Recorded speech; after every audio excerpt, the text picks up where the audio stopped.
शहीदों की स्मृति को सम्मान देने और उनके परिवारों के आर्थिक सशक्तिकरण के उद्देश्य से भारत में विश्व की सबसे लंबी साइकिल यात्रा का शुभारंभ किया गया है। यह ऐतिहासिक यात्रा 47,000 किलोमीटर से दूरी तय करते हुए 900 दिनों में देश के 32 राज्यों से होकर गुजरेगी।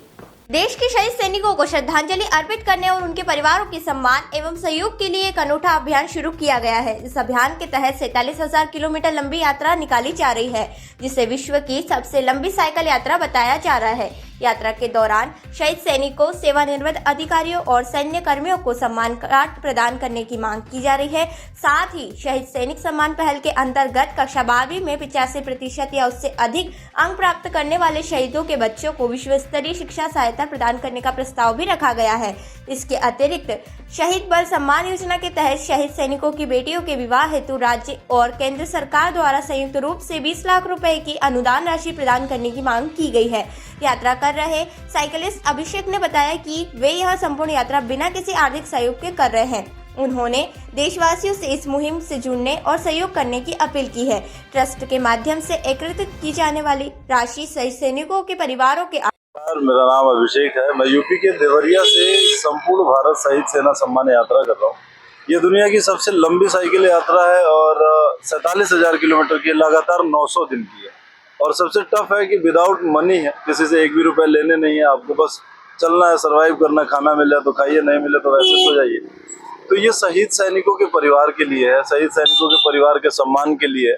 यहाँ पे आप हैं, हम हैं, या जो भी ठंड में, गर्मी में, जैसे भी आराम से रह रहा है, खा पी रहा है, उसके पीछे एक रीजन ये है कि आपकी सुरक्षा के लिए बॉर्डर पे कोई गल रहा है, जल रहा है, धूप में भाई जलता ही है। और मैं गया था लद्दाख और कश्मीर भी हुआ, ठंड में गया था, द्रास एक जगह है, वहाँ बताया जा रहा था कि वहाँ पे लास्ट 1995 में -60 डिग्री टेम्परेचर था और अभी लगभग 35, 40, 45 तक जाता है। और उस 45 के बीच में फौज बंदूक लेके खड़ी होती है। यहाँ आपके राजस्थान की तरफ गया था तो मुझे बीएसएफ के जवानों ने बताया कि भैया रेत इतना गर्म है कि कबूतर के जैसे, हम लोग मेढक के जैसे उछलते हुए आगे बढ़ते हैं कि जल्दी से जाके अपने बंकर में घुस जाए कि जले ना पाए। तो इतना कष्ट सहने के बाद भी वो आपकी रक्षा कर रहे हैं। हम यहाँ पे हैं और हम क्या करते हैं, हम उन्हीं के परिवार, बहन बेटियों को परेशान करते हैं, छेड़ते हैं। अगर कोई शहीद हो गया तो उनकी जमीन को हथिया लेते हैं कि भाई कोई है ही नहीं। तो इन्हीं सब चीजों को मद्देनजर रखते हुए मैंने 6 मुद्दे बनाए। मैं पेशे से एक लेखक हूँ और दिल्ली में पढ़ाई कर रहा था, उसी समय एक अधिकारी के माध्यम से ये 6 मुद्दे बने। मुद्दा ये था कि शहीद सैनिकों के परिवार में उनके बच्चों की शिक्षा के लिए, विश्व स्तरीय शिक्षा के लिए सरकार एक योजना बनाए, उनके बच्चों को विश्व स्तरीय शिक्षा दे अगर उनका 12th में परसेंटेज 85% से ऊपर आता है तो। दूसरा, शहीद सैनिकों के परिवार के लिए उनकी बच्चियों की शादी हेतु राज्य सरकार, केंद्र सरकार संयुक्त रूप से 20 लाख रुपए का वहन करे।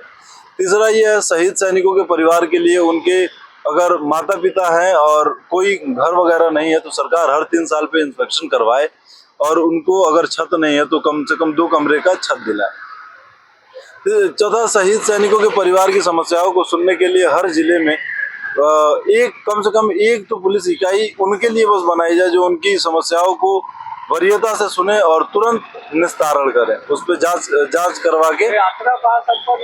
ये देवरिया से चली थी, यूपी, उत्तराखंड, हिमाचल, लद्दाख, कश्मीर, पंजाब, दिल्ली, हरियाणा, राजस्थान होते हुए आज एमपी में आया हूँ।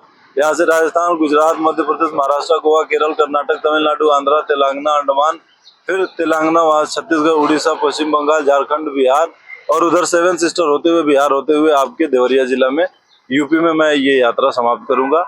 आज ये 2027 में लगभग 6 जून या 7 जून को समाप्त होगा। जी, मेरा नाम अभिषेक यादव।